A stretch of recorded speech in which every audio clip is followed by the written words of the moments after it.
Cyclists are being driven away from London's Regent's Park following a rise in violent bike thefts carried out by masked armed assailants. The Standard spoke to bike group leaders who said that their numbers have significantly decreased in recent weeks as members are scared of being targeted.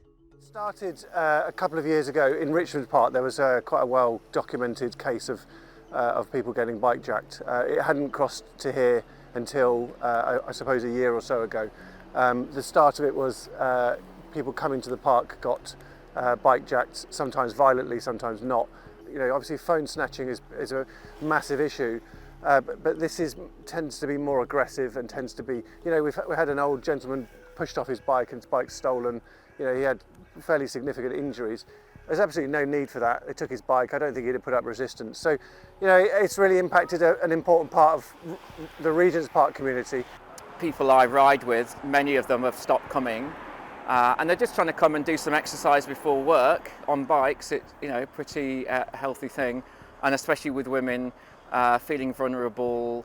I've changed my route to come to the park, but then on the new route, people have been hit. People are trying to coordinate and come in a group, but then there's been times when people have been in a group of 2 or 3 and they've still been attacked.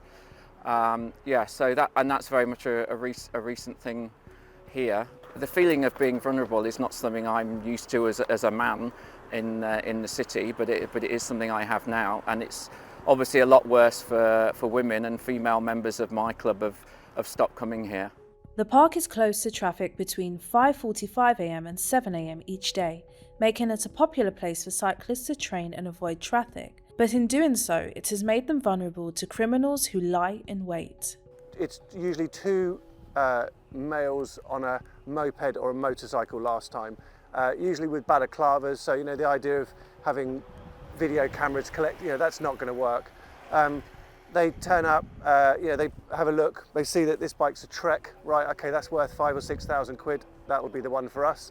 And then they either just push you off the bike, or they pull a machete, or they pull you over and, you know, shout and scream at you. So, yeah, it's quite unpleasant. With plans to cut the Met's budget looming, concerns have grown that this could lead to the disbandment of the Royal Parks Operational Command Unit. Yeah, so the Royal Parks Police is part of the Met, but it's a distinctive part of the Met. They kind of work to a fairly set schedule and don't really have much, or don't appear to have much flexibility in when they come down to the park and what they can do. So, you know, it's frustrating that whilst they, you know, they are conscious that there is a significant issue, they don't seem to be particularly prepared to do much about it.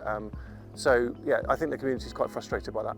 The fact that the police would be a bit deterrent, but there's probably underlying issues around why people feel the need to come here and rob bikes and be violent.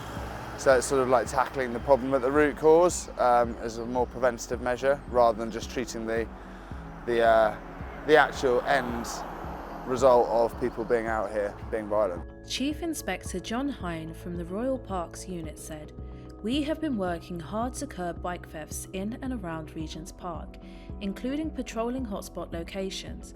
In particular, since January, we have stood up additional plainclothes and uniformed officers, especially at night and before the park officially opens in the early hours of the morning. This is a key priority for the team. And given the violence used in these attacks, we will continue to ensure that we do all we can to put a stop to these crimes."